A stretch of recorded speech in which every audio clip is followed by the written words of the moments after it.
இந்த இறந்தவர்கள் படத்தை வைத்து வழிபடலாமா, எந்த திசை வச்சு வழிபடலாம், இந்த மாதிரி நிறைய வலைத்தளங்களில் நிறைய காணொளிகள்லாம் போயிட்டே இருக்குது.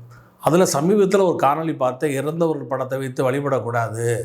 முன்னாடியெல்லாம் படங்கள்லாம் இருந்ததா, அப்போல்லாம் பிரிண்டிங் ப்ரெஸ்லாம் இருந்ததா, அப்போல்லாம் படம் ஃபோட்டோகள்லாம் என்ன பண்ணாங்க, இந்த மாதிரி சில கேள்விகளெல்லாம் கேட்டுக்கொண்டு இருக்கிறார்கள்.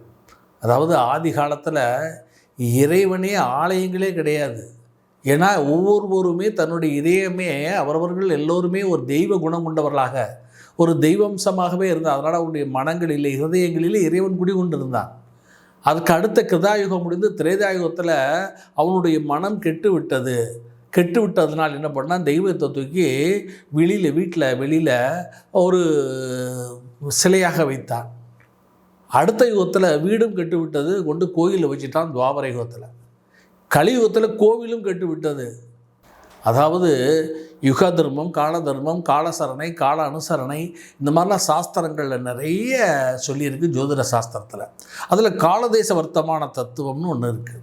காலத்துக்கேற்றவாறு, தேசத்துக்கேற்றவாறு, இடத்துக்கேற்றவாறு மனிதன் தன்னுடைய எல்லா விஷயங்களையும் பற்றி சொல்லியிருக்கு. அதில் வழிபாட்டு முறைகளை சொல்லுகின்ற பொழுது தன்னுடைய வழிபாட்டு முறைகளை அமைத்து கொள்ளலாம் என்று சொல்லியிருக்கிறது. இப்போ உதாரணத்துக்கு மஞ்சளில் பிள்ளையார் பிடிச்சி பூஜை பண்ணணும், மஞ்சள் கிடைக்கலன்னா சாணத்தால் பூஜை பண்ணணும், சாணமும் கிடைக்கல என்ன பண்ணுறது, வெறும் மணலால் கூட்டி பிள்ளையார் பண்ணலாம், அதனால் களிமண்ணால் பிள்ளையார் பண்ணலாம். அதனால் நம்முடைய சனாதன தர்மத்தில் எல்லாத்துக்குமே நமக்கு பிரமாணங்கள் இருக்குது.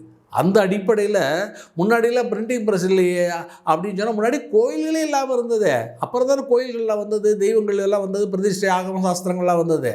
அதே மாதிரி இன்றைக்கு முன்னாடி மானசீகமாக அவர்கள் முன்னோர்களை நினைத்து வழிபட்டு வந்தார்கள். அந்த மனம் என்பது இப்பொழுது அவர்களுக்கு ஒரு நிலையில் இல்லை, சஞ்சலப்பட்டு விட்டது. எனவே அவர்களால் மானசீகமாக அந்த ஒரு தியான நிலையிலே எந்த ஒரு இறைவனையோ அல்லது அவருடைய ரிஷிகளையோ அல்லது முன்னோர்களையோ அவர்களால் கொண்டு வர முடியவில்லை. அப்போ அவர்களுக்கு என்ன வேண்டும் என்று சொன்னால், மனம் கெட்டுவிட்டது, புலன் கெட்டுவிட்டது, பாவங்கள் அதிகரித்து விட்டது. எனவே அவர்களுக்கு ஒரு உருவம் தேவைப்படுகிறது. எத்பாவம் தத் பவதி என்ற வேதத்திலே ஒரு சாஸ்திரங்களில் ஒரு வாக்கியம் இருக்கிறது. நீ எதை எவ்வாறு பாவிக்கிறாயோ அது அவ்வாறாக மாறிவிடும். எனவே முன்னோருடைய உருவப்படங்களை வைத்து அதை நம்ம முன்னோர்களாக அதில் இருப்பதாக பாவித்து விட்டால் அங்கே முன்னோர்கள் அமர்ந்து கொள்வார்கள். எனவே உருவங்கள் படங்களை வைத்து தாராளமாக வழிபடலாம். தெற்கு வடக்கு முகமாக தெய்வங்களை வைத்து வழிபடலாம். பூஜை அறைகளில் வைக்கக்கூடாது.